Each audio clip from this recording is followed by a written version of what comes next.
Hey, what's up? It's that time of the week again. Hey, everyone. Welcome to Free Advice Friday. Looking forward to, as always, spending a little bit of time with you on a Friday afternoon and here to answer your voiceover questions and give you a little bit of advice for free on a Friday, as the name implies. And so looking forward to this, as always. Hope you guys are having a good week so far. And I don't know about you. I have plans for the weekend now. I got an email from Netflix this morning informing me that the new season of Cobra Kai is available for streaming. And I will be honest with you, I'm not a big streaming guy. I'm not a big, sit down and binge Netflix kind of guy or anything like that. But absolutely, no questions asked. Tomorrow is going to be pizza, Dr. Pepper, and Cobra Kai.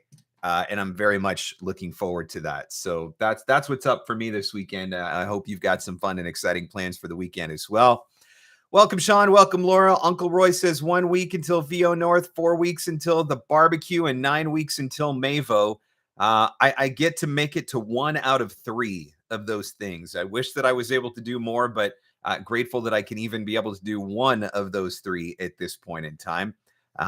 Hopefully, for those of you that are able to do Mavo this year in particular, Val's put together an incredible lineup. And I really, really, really, really, really, really, really, really wanted to be able to go. It just didn't work out this time around. So hopefully, if there's a Mavo 2023, I will be the first one to sign up. So hopefully there's an opportunity to do that. Welcome, Jeremy. Welcome, Steve. So what's up? What can I help you guys with on Free Advice Friday? For those of you that are joining into the broadcast and maybe you're new, maybe this is your first time, maybe you're not sure what's going on. This is the part of the week where I hang out here live on YouTube. And if you have voiceover questions, business and marketing related questions that you would like to get answered, I am here to answer them for you. Let me just post this on Twitter right now. I'm live on YouTube answering your voiceover questions. Come join the fun. There we go. I'm just going to share this one on Twitter very quickly. Let people know that we're here, guys. I'd appreciate too if you would share this live stream. Let people know that we're on. Give people a chance to jump in and join the party. Please feel free to share it on your social media platforms: Facebook, Twitter, Instagram, whatever the case may be. Let's see who else is here. Jeremy, welcome. Briscoe VO, welcome. Bash the VO. What's up, Mark? What's up, everyone? Welcome. Brad said, I'm sharing my screen right now with the student. There you go. Brad, I know you want to know what I'm barbecuing this weekend. I will be honest with you at this point. I just mentioned this weekend, now that I know that the new season of Cobra Kai has dropped, I probably won't be barbecuing this weekend because I will be binging the new season of Cobra Kai. There's priorities. What can I tell you? But we'll see. Next weekend, though, I do have plans for next weekend. Next weekend, there's going to be brisket. There's going to be ribs. There's possibly going to be some pulled pork. We'll see. There's going to be a little bit of everything going on the smoker next weekend. So that's going to be awesome. All right. Again, welcome to Free Advice Friday. If you have questions that I can answer, type those questions into the comments, and I'm watching for those to pop up on my screen. When I see them, I will do my best to answer them for you. So let's start with Jeremy, who says, I need to rebrand my site's aesthetic because it's a bit generic right now. How do you recommend I begin doing so? I already have some descriptive words that can help define my personality and style. I think that's a really great place to start, obviously, is knowing who you are and knowing what suits you. I think that having the right words can certainly be helpful. Look, website design is an interesting thing. And sometimes I think that we overthink the website design. I don't know, and this may be a controversial take, but I don't know that website design is as important as website content. Now, let me just preface that by saying your website does need to look clean and professional. Your website is your calling card. In many instances, your website is the first impression that you are making. And if somebody comes online and looks at your website and your website looks really bad, they're going to make a decision about you before they even take the time to listen to your demos. So I do think that your website needs to look clean and professional. I just don't know how much design comes into play versus the content that is on the site. So when we're talking content, I need your demos front and center. Do not make me go looking for your demos. Make them easily playable and always, always, always, always, always make them downloadable.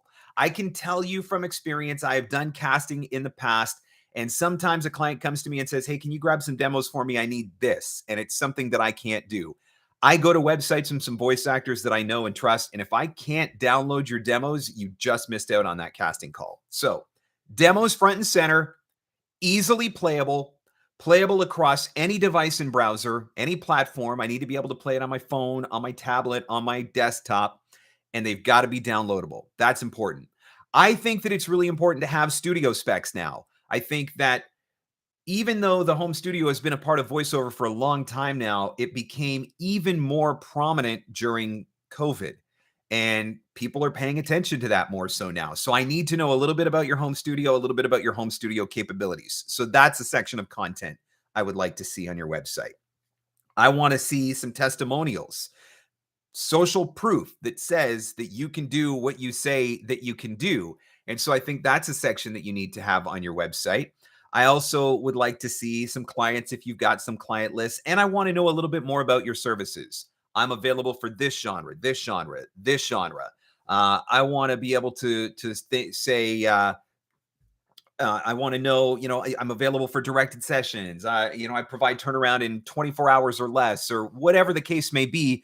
I want to see some of that information about your services. So I think if you can take those different sections that I've just outlined and incorporate them in a nice, clean design, I think that's what's going to make a difference. Of course, contact information front and center, make it easy for me to reach out to you. I am personally not a huge fan of web forms. I think there's a place for them. I do have one on my website, but I also want you to give me the option to just click your email address and have it open. That way, if I'm on my phone, I don't have to fart around with trying to fill out a form on my phone. I can just click the email address and away we go. Now, Jeremy, the other thing that I would suggest to you, hang on, I'm gonna punch up a resource for you here. Just let me look it up. Dun, dun, dun. I'm doing a quick Google search so I can find this book. Here we go. It's a book that I'm going to recommend to you if you haven't read it already. It is called Voiceover Achiever: Brand Your VO Career, Change Your Life, and it is by Celia Siegel. Celia has forgotten more about branding than I will ever know. When it comes to branding, Celia is the expert. She is the ultimate. She is the place that you want to go, the resource that you want to turn to. And she does have a book that's available on Amazon. And I just threw that link in the chat. So I think if you're looking for some more general branding advice and things that you need to take into consideration when you're trying to create your brand, certainly I would recommend that resource as well. Celia's book. So I just threw that in the chat for you, Jeremy, and I hope that's helpful for you. All right, let's see, where are we going? Welcome, Ron. Welcome, Adam. Laura says, when do you add LinkedIn contacts to your CRM? Upon connection, after conversation, or when you get an email address? I guess you used your CRM at some point and to remind you to reach out to them again. This is a really great question. When I'm doing email marketing, I put people into my CRM as soon as I send that first email, because I need to have those people in my CRM so that I can keep up with my follow-up strategy. I do treat LinkedIn a little bit differently. Generally speaking, with LinkedIn, I don't add people into my CRM until they've accepted my connection request and we've had some sort of a conversation.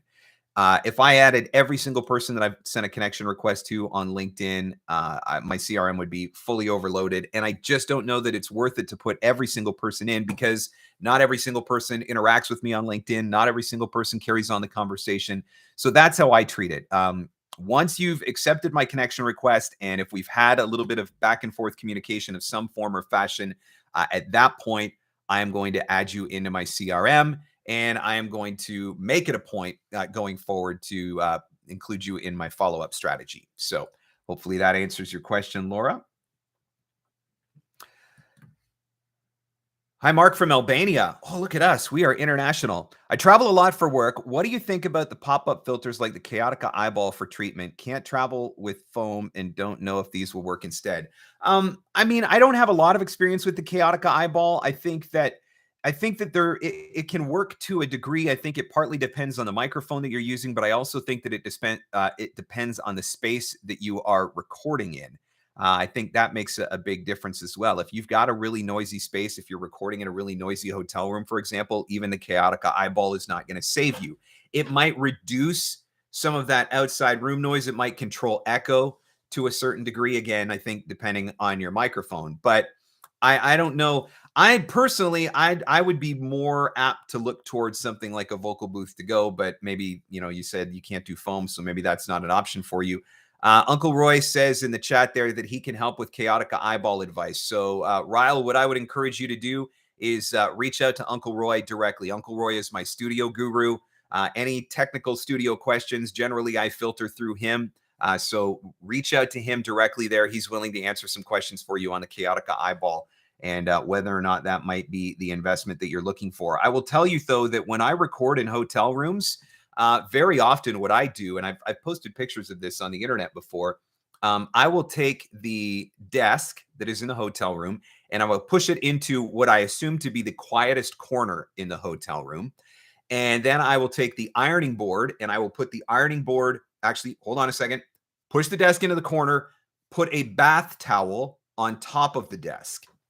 Then I put the ironing board on top of the desk, and then I tuck some pillows in behind between the ironing board and the wall. I tuck pillows in, and then I will grab the the bedspread, the blanket, like the comforter. Maybe there's extra blankets in the closet or whatever, and I will literally drape that over top of the ironing board, and then pull my chair up to the desk, and then hang the blankets behind me.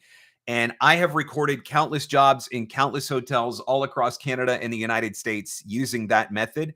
And it works fairly well. But I would also preface that by saying that I'm recording with a Sennheiser 416, and the Sennheiser 416 tends to be a little bit more forgiving of the space that you're recording in, which is actually one of the reasons why I bought the Sennheiser 416 in the first place, so that I did have a microphone that I could record with from the road that was forgiving of the space that I lived in. But yeah, if you want to talk more about the eyeball, reach out to Uncle Roy.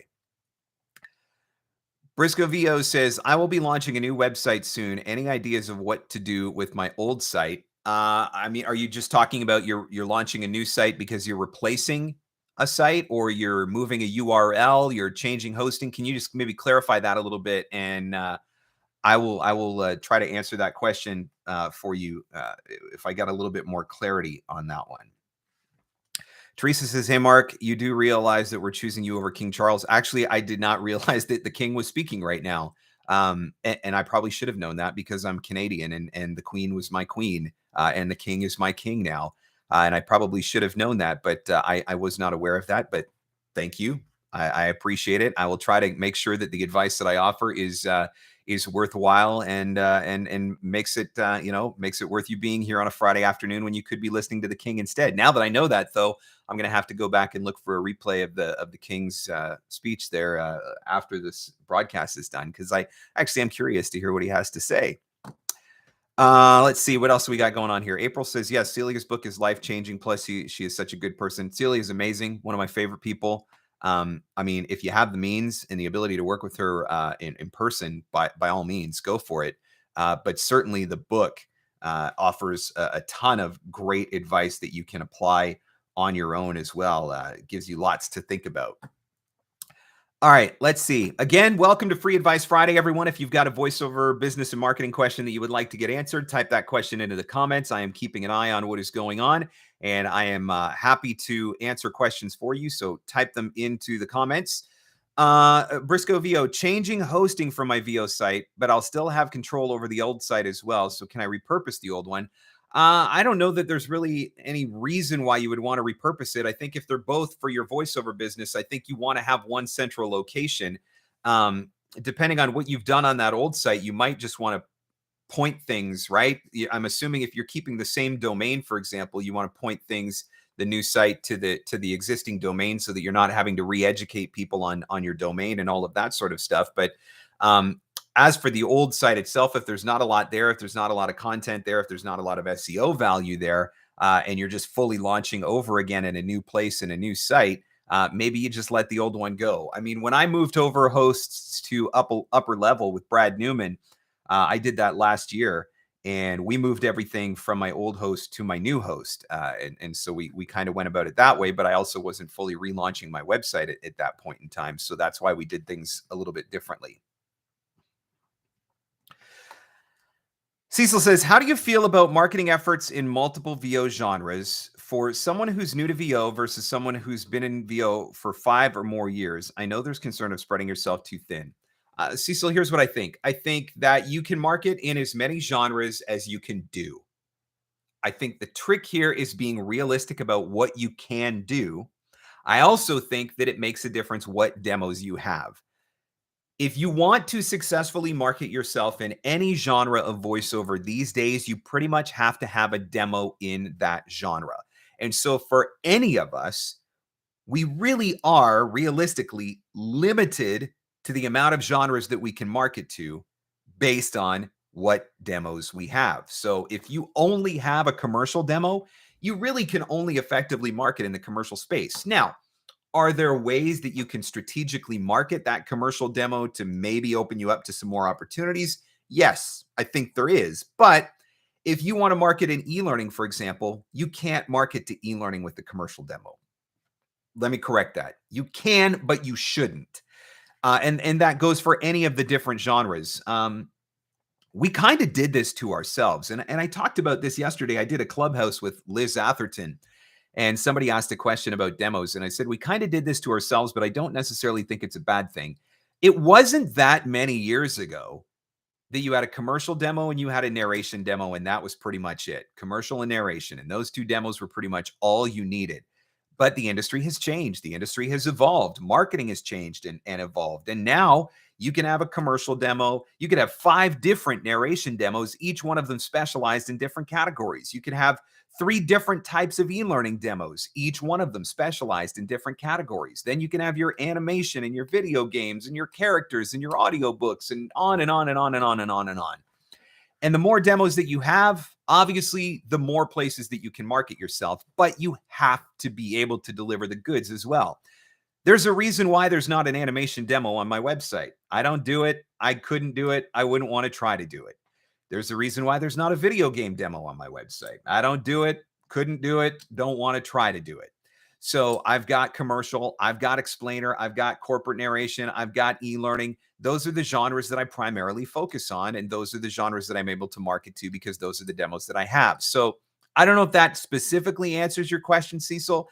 Is it possible to spread yourself too thin? I suppose. But again, I think if you're being strategic about how you're marketing, if you're being realistic about what your capabilities are, and look, here's one of the other things that I always say: follow the money.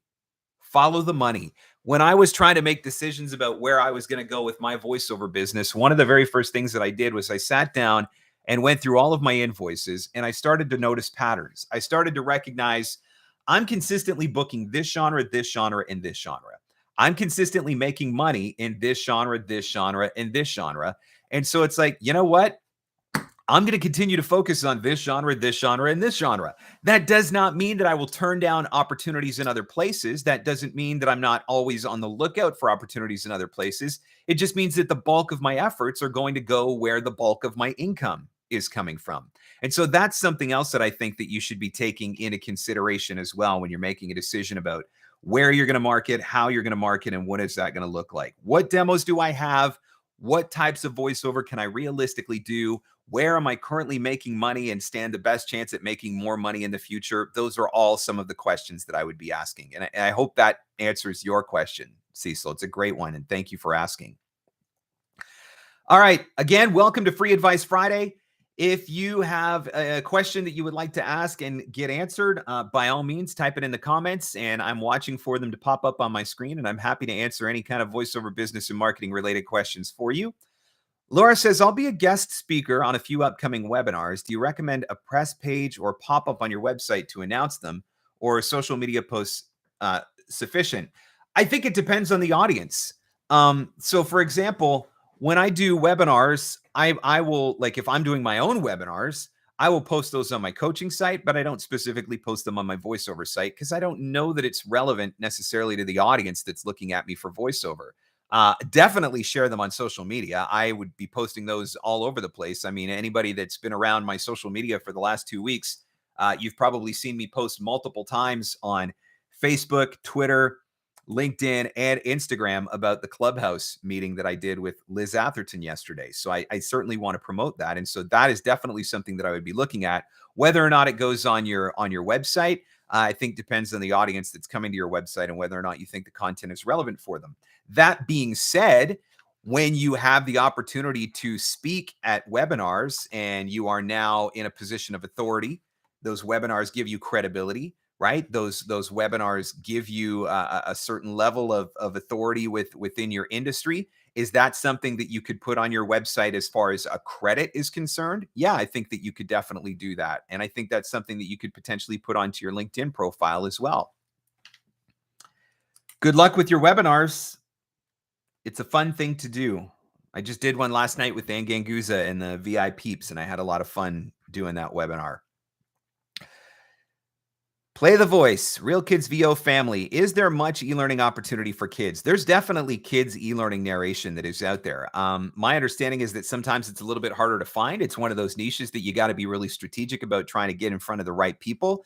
But I definitely think that there's an opportunity in that space. One of the things that I've noticed, because we have Kaylee now, and she's 19 months, and everything that we have for Kaylee seems to talk. Like every toy and we've got toys and books and games and all kinds of learning tools and stuff like that. And every single one of them talks. And so one of the things that I would be thinking about if I'm thinking about doing kids e-learning is not strictly limiting myself to traditional e-learning as much as children's education, looking at it as a category as a whole and looking at the amount of toys and games that are created in the children's space that are educational toys and games. I'm thinking about companies like Leapfrog, for example.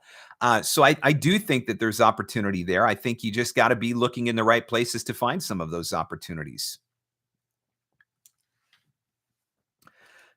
Don't mind me, guys. I write down the time codes so that I can go back and add chapters to this replay video later, and then it's easier to find the answers to the questions.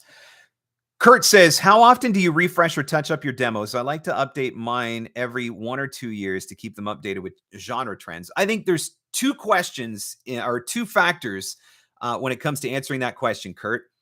First and foremost, are your demos reflective of the trends that are happening in the market today? That's going to vary from market to market. Commercial changes a lot faster than e-learning does, for example.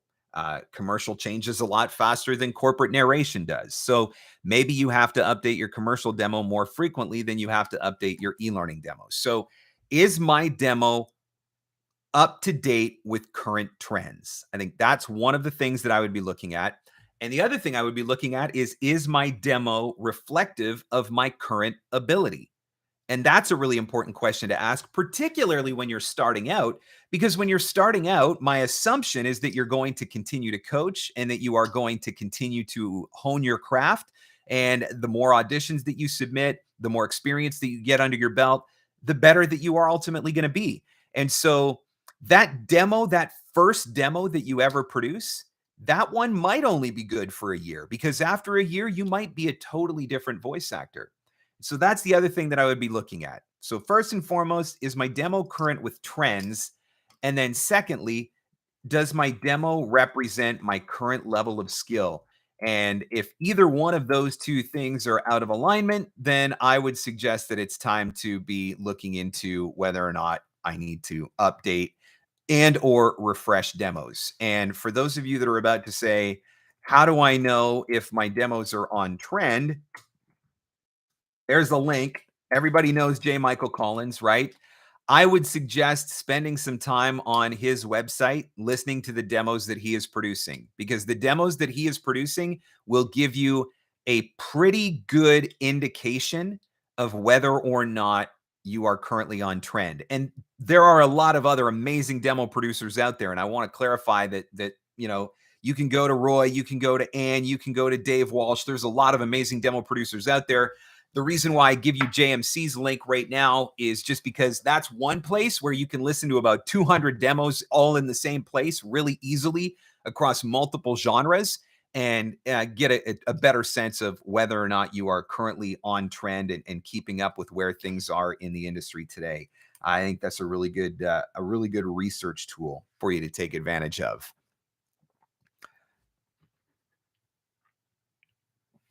Rich says, Mark, do you have any ideas on how to break into sports-related VO projects? Are you talking like ESPN, or are you talking like I want to get affiliated with some sort of a team? Because I think those are probably two different strategies. I can tell you that I have done sports-related VO in the commercial and narration sense.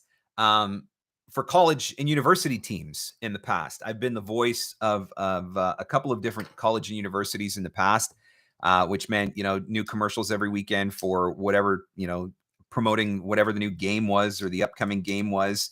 But then narration opportunities for like when they do fundraising and award banquets and things of that nature, and providing narration for some of the video pieces that they would show at those functions. So I think there's two different ways that you could look at that. I think one would be trying to get connected with teams. I would say that if you're trying to get connected with teams at the professional level, NBA, Major League Baseball, NHL, whatever, I think that is probably going to be really hard to get into. I think it's probably going to go through agents, and most of the time, the voice of the team is the voice of all of the marketing that gets done. But I do think that there's opportunities in the college and university level. And I mean, the place to start, I think, would probably be reaching out to somebody in marketing, and maybe somebody that's affiliated with athletics and marketing would be where I would be looking for those opportunities.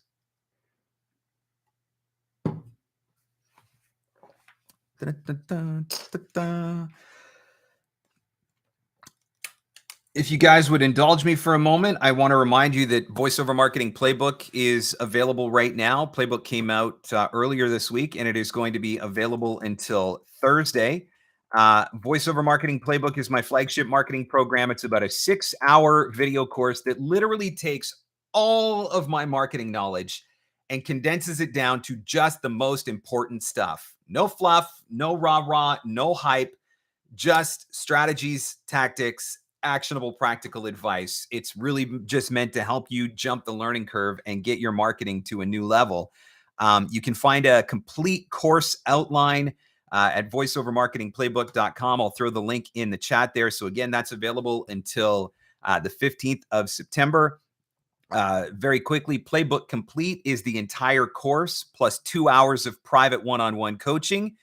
Playbook Basic is just the course only. Whether you sign up for Basic or Complete, you will get access to a couple of different bonuses, including invitations to live Q&A sessions with me. There's 4 of those that get scheduled. You will also get access to a private members-only Facebook group for ongoing support. So there's definitely some built-in bonuses as well. Again, I don't want to spend too much time on it on the broadcast here, but if you're interested in finding out more about it, there's a complete course outline with everything that you will get and everything that includes, and that's available at voiceovermarketingplaybook.com. Link has been posted in the chat there as well. All right, let's see. Ryle has connected with Uncle Roy. They're going to discuss Kaotica Eyeballs and demo services. I will mention, we were talking about demos. I've done 2 different demos with Uncle Roy, and both of those demos have been nominated for Voice Arts Awards.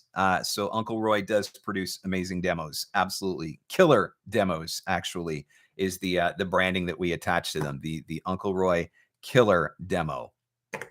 All right, let's see. What else? Have I missed anything in the chat? I am scrolling. Refreshing demos, we touched on. Sports, we touched on. Talking about demos. What else can I help you guys with? If there's anything that you want to talk about, please, by all means, type it in the chat, and I am happy to answer all your voiceover business and marketing related questions. Let me also mention the new episode of the podcast, which is absolutely fantastic. So I am now kicking off what I call the online casting site series. I'm going to be interviewing CEOs from, let me think, five of the top casting sites. I'm going to be talking to Armin from Bidalgo, Liz from Cast Voices, Rolf from Voice 123, Miles from Voquint, and Kevin West from VO Planet. So interviewing the CEOs about online casting, which is happening. But then this week's episode, to kind of kick off this online casting series, was all about auditioning on online casting platforms. And Carin Gilfry gave away the farm. If you listen to this interview, I think we talked for almost an hour. And she was so generous with her audition tips. This is somebody who has literally booked thousands of voiceovers and is consistently booking across multiple online casting platforms. She knows what's up. She knows what she's doing. She's got great advice. It's all stuff that is actionable and practical. It's stuff that you could start implementing today, because there's probably some simple basic mistakes that you're making that she talks about. So I would absolutely recommend listening to that episode of the podcast if you haven't done it already. It's called How to Audition for Success with Carin Gilfry. And that, of course, is on the Everyday VOpreneur Podcast, available at VOpreneur.com or wherever fine podcasts are given away for free. All right, let's see. Vanny says, hey, Mark, what do you recommend, sending links or MP3 files with demos and emails? Yeah, this is a great question. I think it's an important one to talk about, because I am a big fan of sending links. And I know that there are people who disagree with me. In fact, Cliff Zellman and I disagree on this subject on a fairly regular basis, because Cliff wants an MP3. That being said, unsolicited demos, unsolicited attachments do run the risk of triggering spam filters. And so that's one of the reasons why I think sending a link is best, because you are less likely to trigger a spam filter. But let me add a couple of points to that. Number one, link me straight to your website. Don't use a URL shortener. You know what I mean by a URL shortener, like bit.ly or something like that. Don't use anything like that. Don't use any kind of service that would mask the website URL, because if the website URL is masked, that can also trigger spam filters, because it looks like a phishing scheme. So my website is marcscottvoiceover.com. What I type in my email is visit marcscottvoiceover.com. The other reason why I like to send people to the website is because my marketing emails are short and sweet. And the objective of my marketing emails is to drive traffic to my website to get them to listen to my demos. But while they're on my website, that's where they can find out all of the other stuff that I did not include in my email. So that's where they're going to find out about my studio. They're going to find out about the services that I offer. They're going to find out a little bit more about clients that I've worked with and things of that nature. So they get additional information on my website. So that's another reason why I want to drive traffic to the website, as opposed to just attaching demos. And one final reason is because if I can get them to go to my website and I get a response back from them, hey, Mark, we loved your demos. You know, we'd like to add you to our roster. We'd really like to have the opportunity to work with you, or whatever. Now I can use sending demos as a follow-up strategy. Hey, Bob, thank you so much for listening to my demos and for visiting my website. I'm really looking forward to the opportunity to work with you. Would you like me, or would you mind if I send you an MP3 of my commercial demo that you can keep on file? Right? So now I've created a follow-up strategy. I'm showing good customer service because I'm trying to add value and give him something that he can keep on his records. And because I've now asked permission, he's going to be looking for the email that has the MP3 attached. And so in the event that it does land in spam, he'll know that it's there and be looking for it. So that's my take on that. I am a big proponent of always sending a link first. I think it's the best way to do it. Play the Voice, Real Kids, VO family. What percentage of revenue would you invest in training once you're established? That's a really difficult question to answer, because what is established, right? A voice actor who's making $40,000 a year when they used to make $25,000 a year at a day job, to them, that may be really established, but that's a far cry from a voice actor who's making $250,000 a year. And so I don't know that there's one strict percentage that I would stick to per se, but I do think between 5 and 10%, generally speaking. And that's not exclusively for training. I think that's a minimum of 5 to 10% to invest back into your business. That may look like training, coaching, webinars, conferences, things of that nature. But maybe that looks like a studio upgrade. I need a new computer. I need a new microphone. I need to buy a new interface. Maybe that's where a new demo comes into play. I've got 3 demos, but I really want to add a 4th genre into the mix. And so, again, I think that it can be, I think it depends a little bit on how much money you're actually making, right? 10% of 40,000 is a far cry from 10% of 200,000 if you happen to be making that much in a year. But somewhere in that general vicinity of 5 to 10% to invest back in, I think is a pretty good minimum to stick to.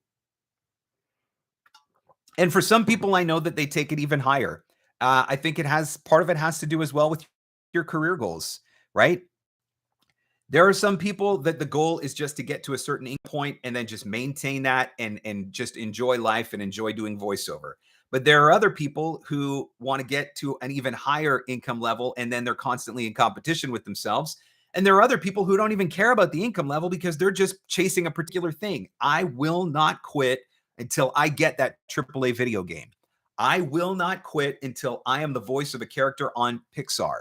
And so maybe they've got to do more and spend more and invest more in order to get to that goal. So I think that's where there's got to be a little bit of flexibility from person to person, situation to situation, but 5 to 10%, I think that's a pretty fair number. All right, where are we going? Laura says, you're incredibly prolific with content, videos, podcasts, social media posts on a weekly basis. How the heck do you get all that done in 1 week? That is a great question. And the answer is, I don't know. It's not always easy. It doesn't always happen. You will notice that there are some times when I am not as consistent on certain platforms as I probably should be. But I think the content helps with the social media, if that makes sense. Because the content that I'm creating in my YouTube videos, please subscribe to my YouTube channel. Thank you. Watch my YouTube videos. A new video goes out every Tuesday. But the content that goes into my YouTube videos and the content that goes into my podcast, those are drivers for my social media content. And so the two kind of work in unison with each other. And so that certainly helps. I do try to batch. I do try to plan in advance. There are certain things like, for example, I already know what my podcast episodes are going to be for October. So I've already created some promotional graphics for my October podcast series. And I have those posts scheduled for multiple platforms. They're already scheduled and in the can to trickle out in about 2 weeks. So things like that allow me to stay ahead of the curve, those certainly make a difference. And I do think that it's worth it to have some sort of social media plan. Maybe you sit down with the calendar and you just kind of look on the calendar and are like, okay, this day I'm going to do something personal. This day I'm going to share a demo. This day I'm going to share a motivational quote. This day I'm going to share a client testimonial. This day I'm going to share something funny from my life. This day I'm going to make a goofy reel, right? Like you can kind of sit down and look at a calendar and plan it out. I think that can certainly be helpful to staying ahead of the curve.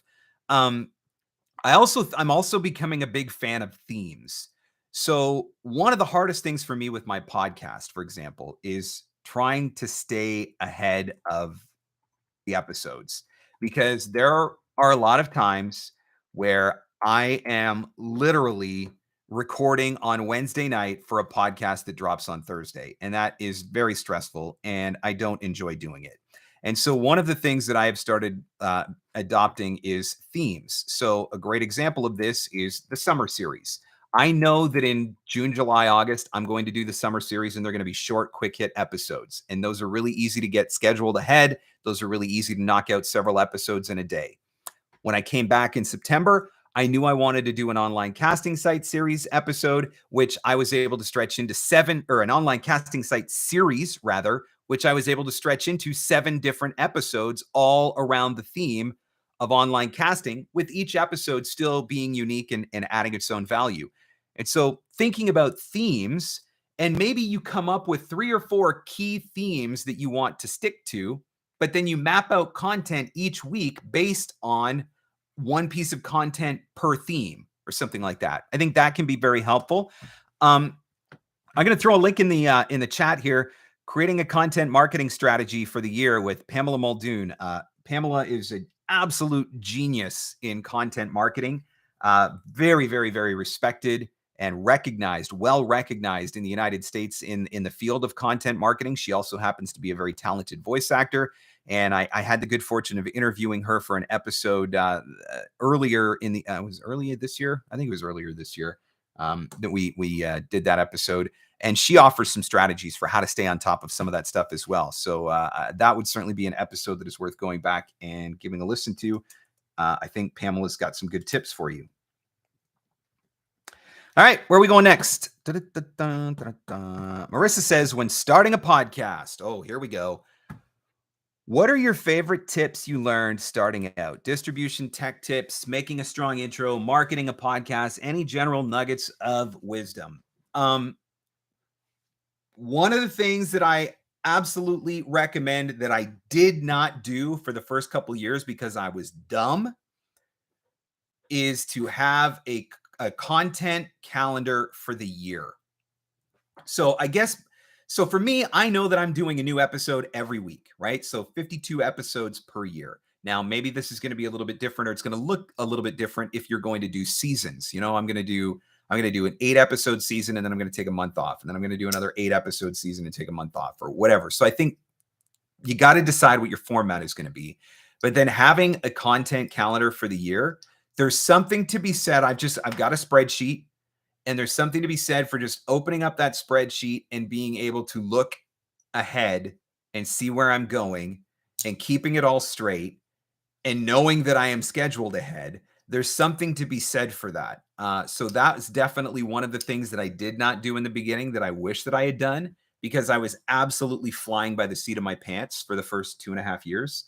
The other advantage to having something like that is that it gives you a searchable database, because now I am at like episode 175 or 176 on my podcast, but I don't have a record of what I've talked about, which is stupid, but I never thought about it at the time, often because I was doing the podcast from week to week. So that's where I think mapping out your episodes can be very helpful, because it gives you that insight. There's a lot of different places where you can host a podcast. I don't know if one is better than the other or not. But I went with Podbean in the beginning. It was recommended to me by somebody else that I knew that was hosting a podcast. It made the distribution side fairly easy, because it was a lot of just like, click this button. Oh, now it's on iTunes. Click this button. Oh, now it's on Spotify. Click this button. Oh, now it's on Google Podcasts or whatever. Like it did make it very, very easy to put that side of it together. So I think that was very helpful, choosing the right podcast host. The other thing I think is, which we don't do enough of, is you have to have an audience avatar. Who is your ideal listener for your podcast? And that's going to vary, obviously, for every single person. Who is your ideal listener? What do they look like? How old are they? What do they do during the day? What is it that they're interested in? What are the questions that they're asking that you can offer answers to? All of these things are things that you need to think about. I think for my podcast, I mean, it became pretty self-explanatory. It's your guide through the business of voiceover. And my customer avatar is the voice actor trying to figure out how to run a business and market it.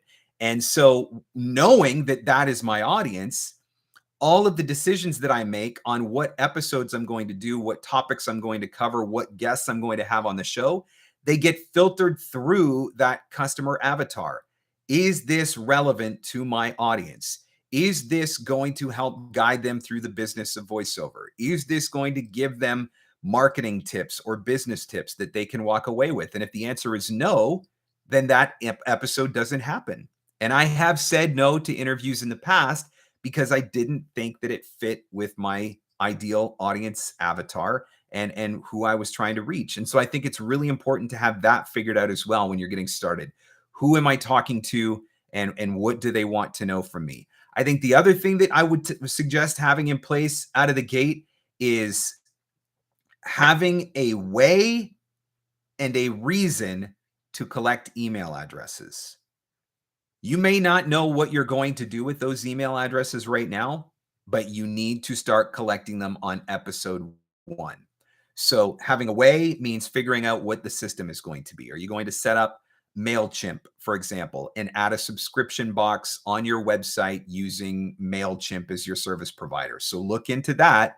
And then having a reason is, why is this person going to want to give me their email address? And so that's where, for many of you, you've probably signed up for my downloads that I've offered in the past, my Marketing Basics for Voice Actors book, my 5 Steps to Marketing Like a VOpreneur book, my One Piece of Advice ebook, right? I've offered all kinds of different things in the past in exchange for your email address.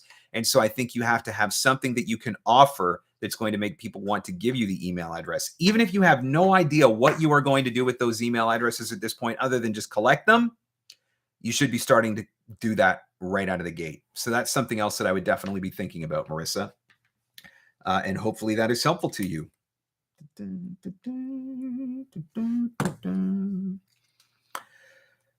What do you do with a client who isn't paying or says, we'll pay you when the client pays us, but it's been 8 months? Yeah, 8 months is too long. I mean, I will give people grace up to 60 and sometimes 90 days. At 8 months, that's definitely too long. And I think at 8 months, it is not unreasonable at this point to suggest that if you cannot get payment, you will pull the copyright on your voiceover, which means they would no longer legally be allowed to use your voiceover. And I mean, this obviously is dependent on the contract and what the agreement was out of the gate for doing the job, but that would certainly be one of the things that I would be thinking of. It might be time to look into possibly collections, or possibly a formal letter of demand, which you could have an attorney draft for you. But yeah, 8 months is too long, and it's not acceptable. The challenge that we have in this situation is we have to set a precedent out of the gate. And so when we let it go beyond a certain point, there's an assumption that we just don't care and we become a pushover. And so as much as I don't want to get aggressive with people when they're not paying, and I do give everybody the benefit of the doubt, and I do have a level of forgiveness and a level of understanding and recognizing that life happens, there does come a point where it's got to get a little bit more serious. You got to up the ante a little bit. And at 8 months, I would say it's definitely time to start upping the ante, and maybe not going out of the gate with that, but maybe saying, look, this invoice is now 8 months overdue.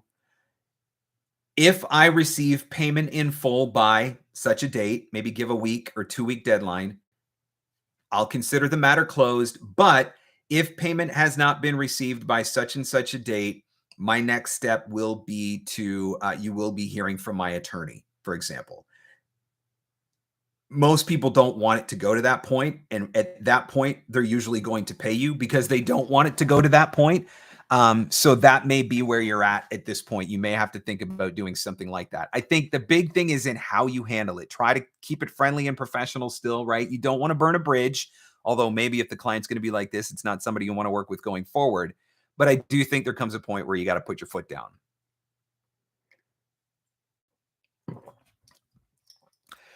What else can I answer for you guys? Welcome again to Free Advice Friday, one of my favorite parts of the week, where I hang out here live on YouTube and answer your voiceover business and marketing questions for free. One other thing too, I want to mention, you need to put terms in your invoice that address late payments. And you are legally allowed to put a late payment penalty. Now, depending on where you live, there may be limits. Like you can't say, if this invoice is not paid within 30 days, I will charge you $1,000. Like there are limits, I believe, state to state, province to province, country to country, et cetera, with what those late payment penalties can be. But I definitely think that you need to write something into your invoice. So I pulled up my invoice right now. A $25 penalty will be charged for invoices not paid within 30 days. An additional $50 fee will be charged for each month invoices are overdue until payment is received. And so by writing something like that right into the invoice, it does give you a little bit of negotiating power as well, right? So when I send a reminder, every 30 days, I send a reminder with the updated invoice reflecting the payment, the penalties. And so the invoice just keeps getting bigger and bigger and bigger. And there comes a point where I can now say, look, if we can get this cleared up by such and such a date, I'm willing to forgive the late charges, or I'm willing to forgive X percentage of the late charges. And so then it gives you a little bit of negotiating power.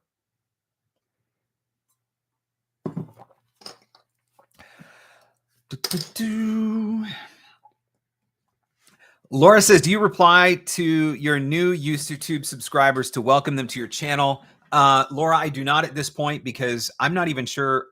I don't even get notifications. I just see when I look at my statistics now, I see you've added 30 new subscribers this week. You've added 50 new subscribers this week or whatever. And there's no way that I could keep up with that. So I just have to hope that the content that they find is good enough and they join me for a free advice Friday. And you know, that'll be thanks enough for them for signing up.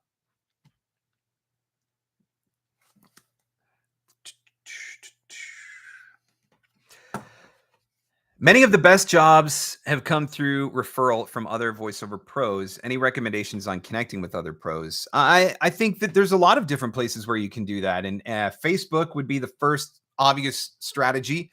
There are a lot of very active voiceover communities on Facebook where people are engaging on a daily basis. A lot of it is very helpful. There's a lot of helpful advice in those.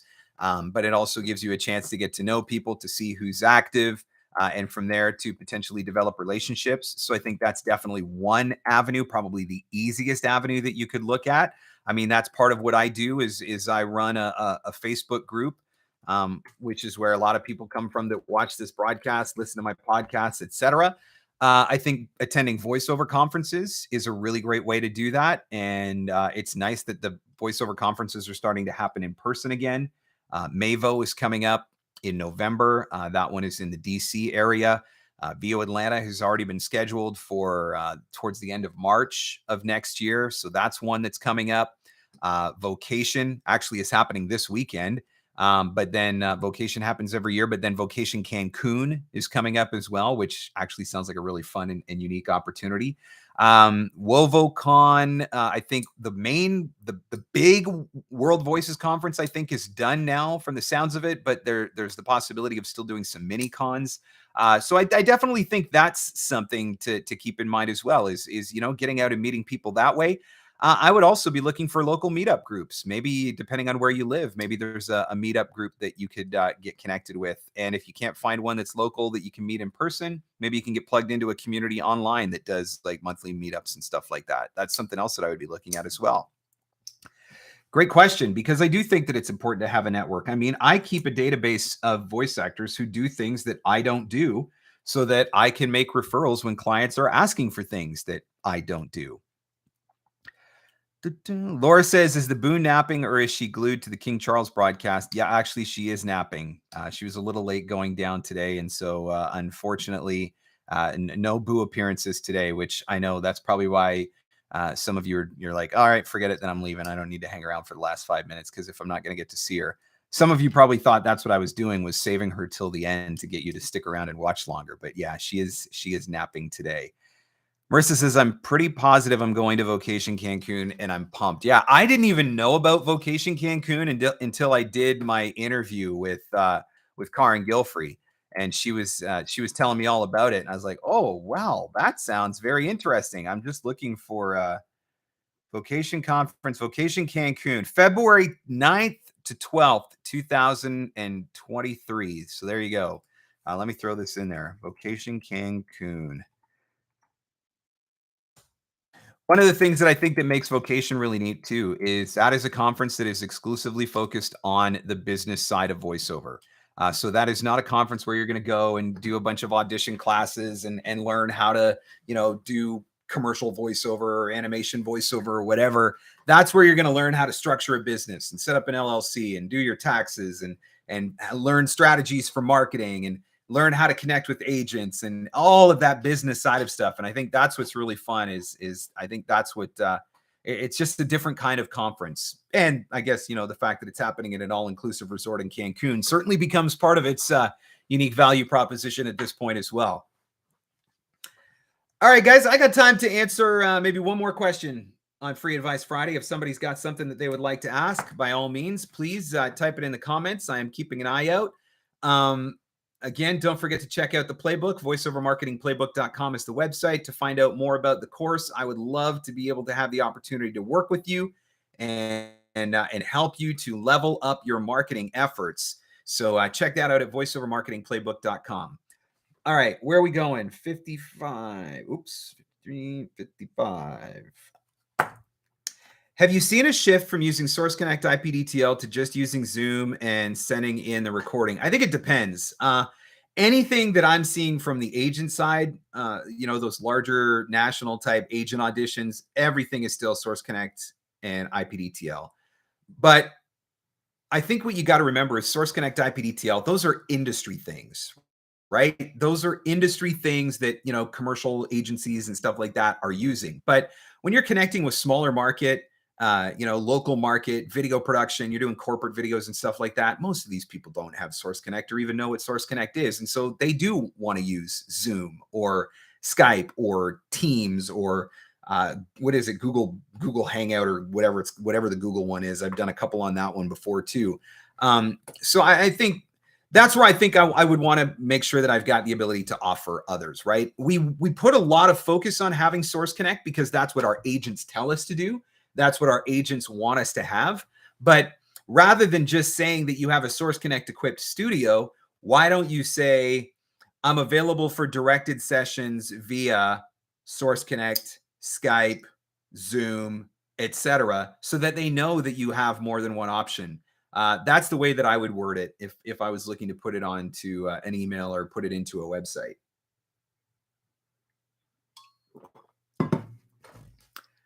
Connection open. Yep, that's another one. There's so many different options that are out there. I do think by and large, Source Connect has kind of been adopted as industry standard. For better or for worse, that's just the way that it seems to have worked out. Nobody wants to have subscriptions to multiple platforms, that's for sure. And I think Source Connect is kind of the one that everybody jumped on board with. And so that's kind of what the standard has become. But yeah, Uncle Roy says Bidalgo call. I've done sessions via Clean Feed, right? There's 100 different options that are out there. So just be prepared to be able to do what the client needs and know that your setup can handle what the client needs. And you'll be good to go. You won't have anything to worry about. All right. Who wants to ask the last question for Free Advice Friday? Last question. And then I got to go binge watch Karate Kid, Cobra Kai. I'm so excited. I really am. Actually, I got to go get my kids from school. And then I got to take them to their dad's. And then I'm going to come home and I'm going to watch Cobra Kai and eat pizza and drink Dr. Pepper and watch Cobra Kai. Bidalgo calls saved the day when a client couldn't handle Source Connect now. Yep. Source Connect. Bidalgo call is great. Very easy to use. That's what Armin and I use to record the podcast. It's actually kind of funny because normally I use Clean Feed to do my podcast interviews. So of course, I've done 100 of these interviews on Clean Feed and never had a problem ever until the day that I tried to interview Armin. And then Clean Feed just went for a complete and total crap. And so of course, Armin, because he created Bidalgo call, is just ripping on me constantly. Why are you using Bidalgo call? And so we ultimately ended up using Bidalgo call, and it worked quite nicely. So that is certainly an option that is out there and available for those of you that haven't checked it out. And I mean, there are certain parts of Bidalgo call that you can use even if you're not a paid member on Bidalgo. So if you just strictly need to be the ability to have remote direction, you can do that on Bidalgo call. And you can record on your end and then send the files to the client. Do you see any trends with other social platforms like TikTok or YouTube helping with marketing efforts? I know a lot of voice actors that are booking a lot of opportunities directly through Instagram and TikTok right now.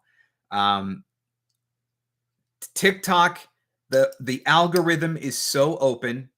On any given day, any one of us could post a video that goes viral on TikTok. It really is that open. And if you get that video in front of the right people, it can open you up to voiceover opportunities. One of the guys that's in my mastermind group this year, he was just telling me the other day that he posted a video on TikTok and it led to a direct booking e-learning job. They messaged him through the Instagram or through the TikTok platform and hired him on the spot for an e-learning job.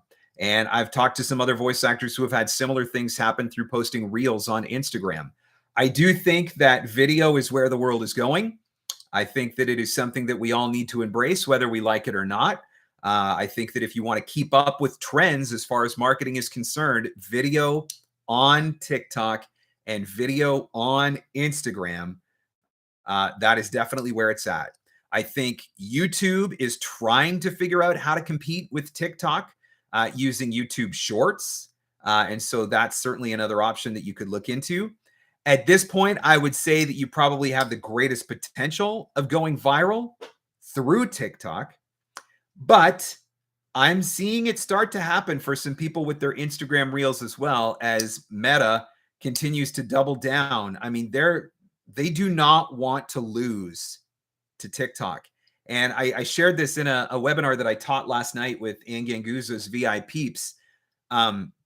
Instagram has about 1.4 billion monthly active users right now, but TikTok has 1 billion. Like, they are catching up, and they are catching up fast. And Instagram does not want to lose to TikTok. And so they are making it, they're making it a video platform. So figure out how to embrace Reels, figure out how you can bring your unique voice to Reels. And I think the fun thing about that is that it doesn't specifically have to be voiceover. You don't need to make a reel or a TikTok video every day talking about voiceover in order to build an audience and build a following and still have it benefit your voiceover business. And I think probably the best example of that is Stefan Johnson. Stefan is a brilliant, talented voice actor with over 7 million followers on TikTok. And he has built that platform by doing food reviews. And that's just led to voiceover opportunities. And so what do you like? What do you want to talk about? What's your unique take? What's your unique voice? And how can you bring that to these platforms in video format? And I think that can open up the door to some really cool opportunities through TikTok and through Instagram.